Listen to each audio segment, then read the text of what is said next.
short lecture on the adverb. So adverb is known as in Hindi, adverb is known as in Hindi क्रिया विशेषण, यानी ऐसे शब्द जो क्रिया को प्रमोट करते हैं, क्रिया के बारे में हमको सही अवगत कराते हैं, उन्हें हम क्रिया विशेषण कहते हैं। यानी ऐसे शब्द जो क्रिया को, हमारी क्रिया को वो प्रमोट करते हो चाहे डिमोट करते हो, यानी क्रिया में कुछ न कुछ ऐड कर देते हैं। यानी आप ये कह सकते हैं इस प्रकार ऐड वर्ब। क्या है ऐड वर्ब? ऐड मीन्स कुछ जोड़ देना। किसमें जोड़ देना? क्रिया में। यानी एक ऐसा शब्द जो क्रिया में कुछ न कुछ जोड़ देता है उसको क्रिया विशेषण कहते हैं। ध्यान रहे, क्रिया विशेषण की परिभाषा होती है an adverb is a word, यानी एडवर्ब एक ऐसा शब्द होता है जो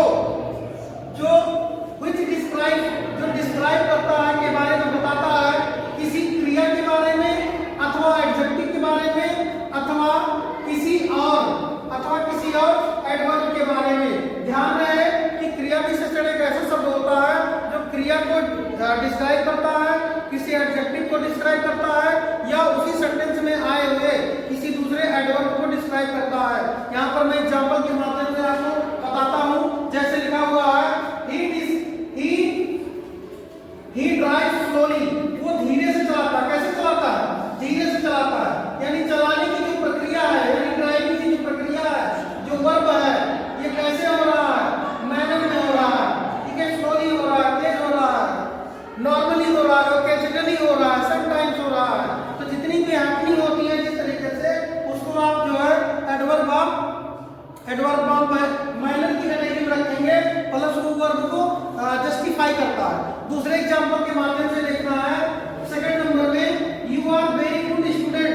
ध्यान रहे, you are very good student में क्या होता है कि सबसे पहले आप देखेंगे already good and adjective. Good एक प्रकार का एडजेक्टिव होता है जो हम लोगों को अवगत कराता है। गुड जो होता है एक प्रकार का एडजेक्टिव होता है जो हम लोगों को जस्टिफाई कराता है वेरी के रूप में। अब वेरी जो होता है ये गुड को अवगत कराता है। यानी कहने का तात्पर्य है कि गुड एक एडजेक्टिव है, गुड एडजेक्टिव है जो उसके पहले भी, यानी एक एडवर्ब जो होता है वो एडजेक्टिव के पहले आकर के उसको भी प्रमोट करने का काम करता है। नेक्स्ट आप देखें सेंटेंस नंबर 3 में सी लाउडली स्पीक। कैसे बोलती है? वो तेज से बोलती है, लेकिन बैडली, खराब तरीके से उसने तेज बोला। यानी कैसे बोला? खराब तरीके से उसने तेज बोला। यानी एक एडवर्ब जो होता है ऑलरेडी इसको मैनरलेस में बताता है। यहाँ पर आइए कुछ एग्जांपल्स और उसके कैटेगरीज दिए हुए हैं kinds of adverb. Kinds of adverb में पहला आपका आ जाता है सबसे पहले adverb of manner. Adverb of manner का मतलब होता है कि आपकी जो क्रिया होती है वो किस तरीके से हो रही है, means which you are going to do in which category. कैसे आप करते हैं? जैसे बैडली करते हैं, आप खराब तरीके से करते हैं, या लाउडली स्लोली करते हैं, या स्ट्रांगली करते हैं, या ब्यूटीफुली करते हैं, या स्लोली करते हैं, ये आपके मैनर में आता है। यानी ऐसी क्रियाएं जिनको व्यक्त करने के लिए हम उनके मैनर को प्रभावित करते हैं या मैनर को अचीव करते हैं, एडवर्ब ऑफ मैनर की कैटेगरी में जाता है। खराब तरीके से काम करेंगे तो क्रिया हमारी खराब होगी, यानी खराब तरीका हमारा, तो वो तरीका जो होता है उसको हम डिस्क्राइब जो करते हैं वो एडवर्ब ऑफ मैनर की कैटेगरी में होता है। Number next adverb of frequency. Frequency आप जानते हैं दोहराना, मैथ में पढ़े होंगे। फ्रीक्वेंसी मतलब बारंबारता, कोई भी प्रक्रिया बार बार आ रही है या कितनी बार आ रही है, कितनी बार को बताते हैं फ्रीक्वेंसी। यहाँ पर आप कह सकते हैं ऑलवेज, जैसे लिखा हुआ है सी ऑलवेज कम्स। सी ऑलवेज कम्स, वो कैसे आती है? हमेशा आती है, सदैव आती है। तो आने की जो क्रिया है वो सदैव है, आने की जो क्रिया है वो सदैव है। जैसे लिखा है ही नेवर गो, तो जाहिर सी बात है जाने की प्रक्रिया कभी नहीं है। यानी ऐसे शब्द जो बारंबारता को इंगित करते हैं, जैसे रेन सेल्डम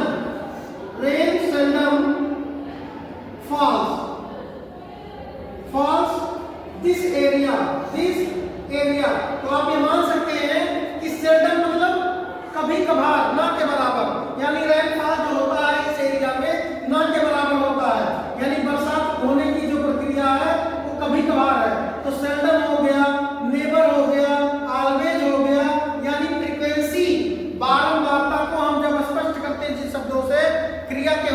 बारंबारता को बताते हैं, एडवर्ब ऑफ फ्रीक्वेंसी होता है। नेक्स्ट आपका होता है, नेक्स्ट आपका जो होगा वो आपका होगा एडवर्ब ऑफ टाइम, यानी आपने कितनी बार किया, ठीक है। बिफोर, बिफोर मींस पहले, जस्ट मींस तुरंत, एगो मींस बहुत साल पहले, फिर आपका लेटर मींस बाद, जैसे सी केम लेटर, सी केम लेटर मतलब वो कब आई, बाद में आई। तो बाद में आने की जो प्रक्रिया हुई ये बाद में हुई, यानी टाइम बताता है, पहले आना, बाद में आना, तुरंत आना या कभी नहीं आना। रिसेंटली है ना, रिसेंटली,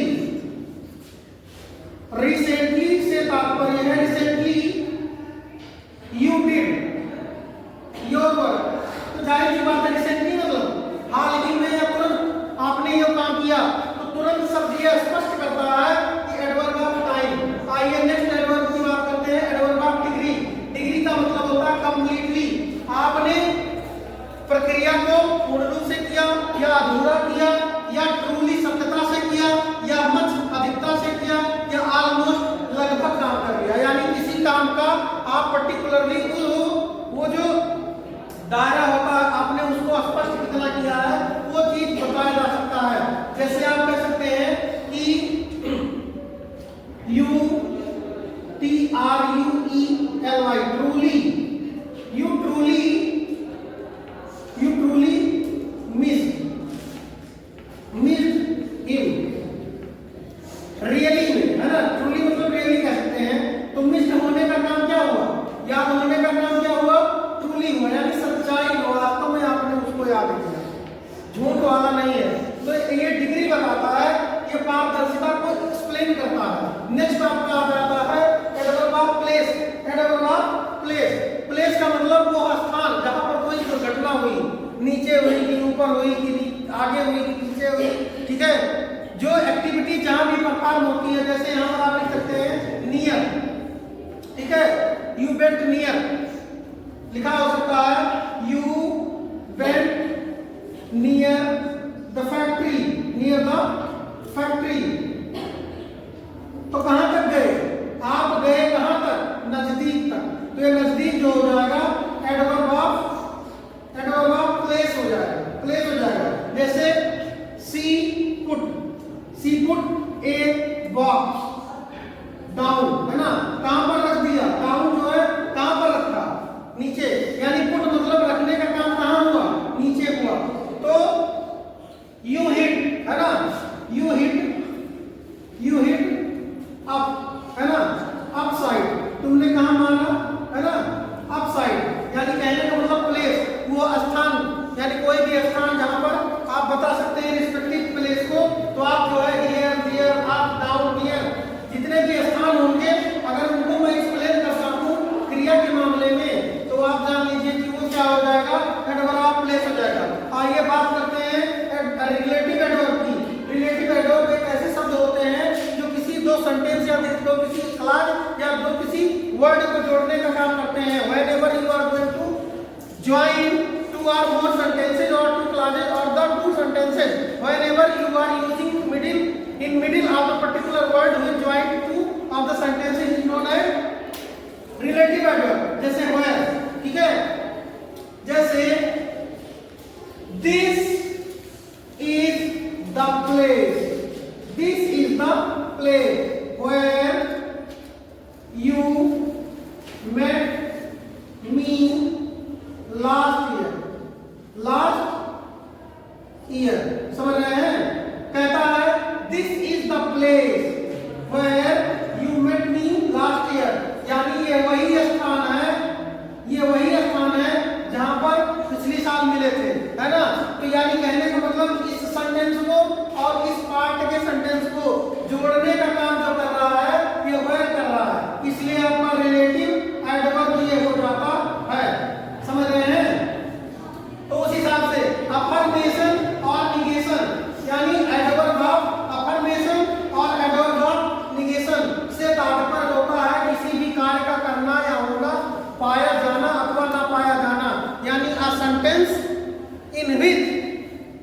द एक्टिविटीज परफॉर्म और unperform is known as adverb of affirmation और निगेशन। यानी क्रिया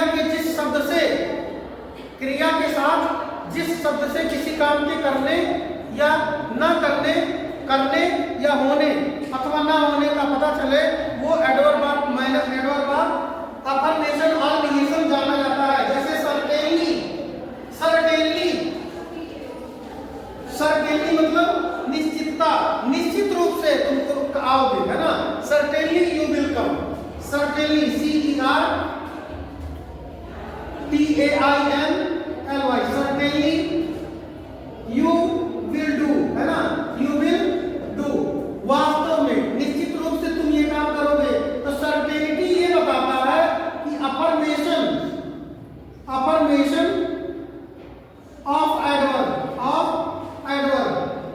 अफर्मेशन ऑफ एडवर्ब। नंबर 2 आप देख सकते हैं, नंबर 2 के लिए मैं लिख दिया हूं नॉट, ठीक है, यट मतलब यद्यपि फिर भी, ठीक है, यद्यपि फिर भी, है ना। फिर आपका होता है नॉट कह सकते हैं, जैसे you will not submit your resume, है ना, रिज्यूमे। तो जाहिर सी बात है नॉट यानी काम का निगेशन बताया जा रहा है इस बात में। यानी एक ऐसा शब्द जो किसी काम के ना होने को बता देता है और वो क्रिया के साथ बताता है काम के ना होने को, तो उसे आप एडवर्ब ऑफ अफर्मेशन या निगेशन कह सकते हैं। ध्यान दें, क्रिया के एडवर्ब के और भी रूप होते हैं, लेकिन आज के लेक्चर में सिर्फ इतना ही। So students, I hope you have fully understood what I taught you. So thank you students.